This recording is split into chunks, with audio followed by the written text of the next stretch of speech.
color scheme and everything. And it's going to be your brand of karts. And basically what Mabel Gidley, the same thing that Mabel Gidley had with TrackMagic, with the Mabel Gidley, the MG TrackMagic, I think they called it. Yep. The Mabel Gidley signatures. And I'm like, okay, cool. All right, awesome. And so I came up with a different design with a different front hoop and everything. And the chassis was literally built, probably welded up probably, a week or two before Fausto had passed. And that was when we went down to Tucson. And we built, that's it, right. We welded up the chassis, but we didn't want to bring it to Tucson because, why would you bring a chassis down to a big national race without even testing it? It might be a waste of time and everything else. So we went down to the Stars of Karting race in Tucson. And I guess it's kind of another tangent, but it kind of all ties in together. So back then, the Stars of Karting rounds were Saturday and Sunday, like two separate events. And Saturday, we started off okay, qualifying, I think, in the top 5. And I think I ended up finishing like 5th or 6th. Chassis setup wasn't right. And we had found many problems Saturday night. How we were setting up the kart and some huge amateur mistakes that actually Alex Speed had helped us figure out with the lasers, and it kind of preludes into another story in my life. But I remember actually, because he was working with Randy Neal in PCH Motorsports, and we didn't have lasers, and I needed to use a set of lasers, the sniper lasers, and he was kind of like, Randy's really particular about his stuff, and we can't basically have you coming into our tent asking for these lasers every 2 seconds. So I'm going to sneak around the back with these lasers and give them to you, and then when you're done, you just sneak around the back and give them back. So this is Alex Speed.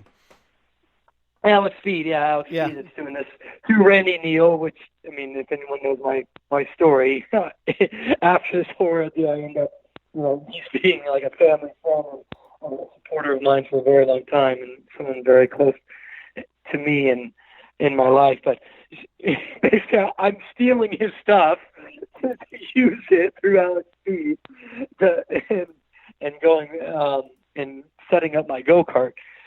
But so we fixed everything, and then, lo and behold, when we get back to the hotel on Saturday night, Joe Fong had called me and told me the news of the passing of Fausto Vitello, and that was the first time I ever had something really tragic and like a huge blow, to myself, and it was hard. It was really hard for me to take, like a guy that literally, gave me, it was almost a second father, saw that I had screwed up shoes, bought me new shoes, or saw that I didn't have a proper toolbox, bought me a toolbox, and, gave me a bicycle, because, there was one bicycle, he was into vintage bicycles, and I said, that's a really cool bicycle. It was like, it was a Peugeot bicycle, and it wasn't worth much, and he's like, hey, you should clean that up for me. So I cleaned it up, and in turn, it was like, okay, I cleaned it up. He's like, well, you can have that bike, So it was a really cool bicycle that I could use for training and, riding around San Francisco when I wanted to go places and not do a car. That's they gave me a car to use, a truck to use, little Toyota not S10, but equivalent to the S10, Toyota version, right? Yeah. Because my truck wasn't good enough, just giving me a life, basically, giving me a job, giving me the tools to succeed, and it was gone. He was gone, suddenly gone, and we all know the story, died of a heart attack. And I'm sitting there like, okay, what do we do? Do we go back home? Do we race? And I believe it was either Oliver Rowan's dad or Oliver Rowan. Because many people were calling and knew that we were racing. And I asked him, like, what should I do? Should I race? And I believe it was Oliver. Oliver's like, you only race if you can win. You have to win tomorrow. Like, you have to. And I'm like, yeah, you're right. And I remember to this day driving to the Tucson track And I believe it was Andrew Alfonso, Diego, Andrew Alfonso's ex-girlfriend at the time, Kristen, or girlfriend at the time, now ex-girlfriend, and myself. And I remember I told him, like, I want to drive. I want to drive to the track. You know, I want to be like, it was like the day I wanted to have control. Like at that moment, like I had to have control of everything or something. And I remember vividly driving there and like, I think it was like that time, like, yeah, I was always serious, but like I got really serious at that moment in time. Like I had to win. There was no other options. And I remember telling his guys, we have to be perfect today.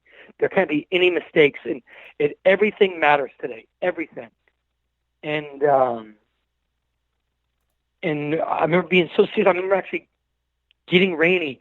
Like I mean, like yeah. Sometimes I look at the data and everything, but I was like, no. I remember grabbing rainy, and actually, I should find the photos. I have photos because that Kristen was taking photos, and I actually have a photo of me and Rainey and I looking at the computer on that day.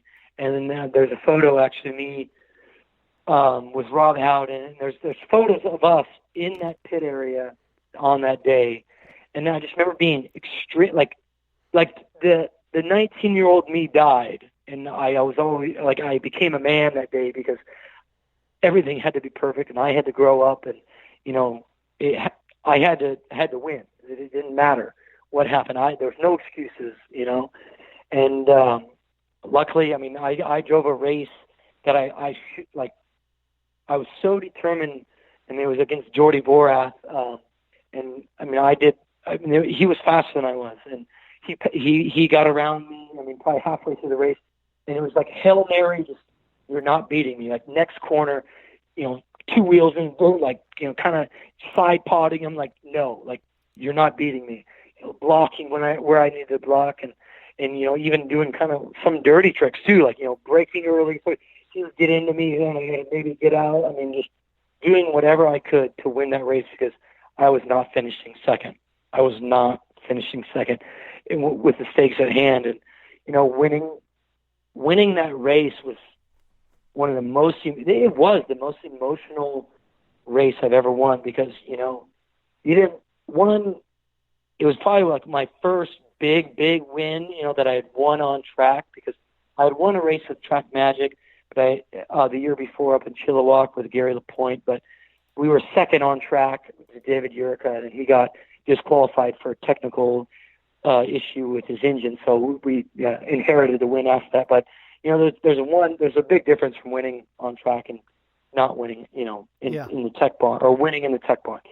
So it was like that emotion was so much, you know, proving that I could do it, proving we could do it on the TrackMagic chassis that, you know, maybe a year before, so everyone said those, you know, they had lost all their dealers because none of the dealers thought the chassis was good enough, and they all started going to European brands and everything else, and like just proving that and then winning for everyone that you know had TrackMagic or TrackMagic in their hearts and stuff. It was so cool.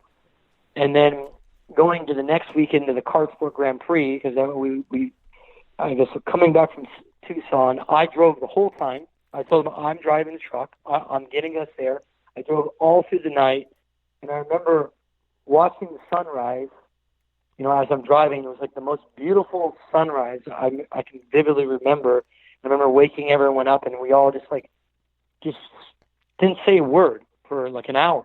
No one said a word, and we're just driving into the sunrise. And you know, like I remember all of us, all four of us, like, you know, at one point had tears in our eyes, 'cause, you know, just seeing that and triggering, you know, all these things and what had happened and everything. It was like kind of a surreal moment, like, you know, like when everything else in the world that's going around meant absolutely nothing, but, you know, we had to get home and you know, we got home to TrackMagic, and Fausto's son, Tony Vitello, you know, came and greeted us, and he's like, "Don't worry, guys." You know, he's trying to keep, you know, his emotions in check. And granted, it's only 2 days after losing his father unexpectedly, and you know, telling us, you know, business is going to go on as usual. You do your thing, and you know, I gave him the trophy that I won, and and told him that, he wanted to have it. We're all in tears, hugging, and it was bad. People were in mourning for sure. And that same week, we had to get ready for the Kart Sport Grand Prix, which was at home in Sonoma, and everyone came out. Rich Spocky, Joe Fong, Rowans. I mean, there were so many other people. I'm sorry if I forgot your guys' names and the people that came out and supported us that weekend. But it was like another weekend. Like all the boys are here. This is TrackMagic's home. We're not losing. It was like that new, like, Gary, like, professional, like, nothing else matters but winning. I don't care what I have to do, how much work I have to put in. We have to win, and it was really cool. I mean, we qualified pole. We won all the heat races. We won the final. I mean, it was just perfect weekend. I remember they had this podium that they drove onto the track. It was like it had a trailer behind a truck or something, and they drove past all the TrackMagic supporters, and my dad and mom were there. I just jumped off of it. I didn't care, about the podium at that point. Jumped off of it, big hugs, group and everything. It was so cool. And so getting back to that chassis, because all these stories lead up to this chassis. So after the Kart Sport Grand Prix, I mean, granted, we just smoked everybody.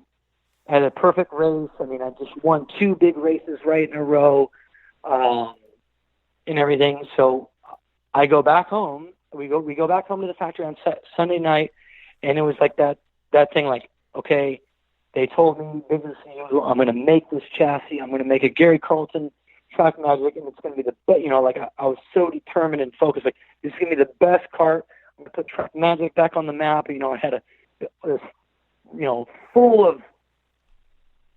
of like, enthusiasm, I guess you'd say. And so I built the kart that night. We built the frame, took all the parts off of the kart that I just used the day before during the race. And we went back to the track on Monday. And we started testing this, Gary-Carlton TrackMagic, design TrackMagic.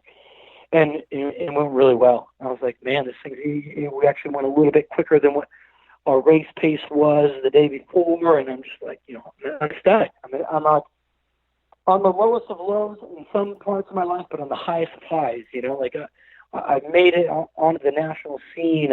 I'm winning with TrackMagic. Where people, all left because they thought it was a lost cause, and we were building a brand, and I had all these supporters behind me. I felt wanted. I felt everything. I was everything to this brand.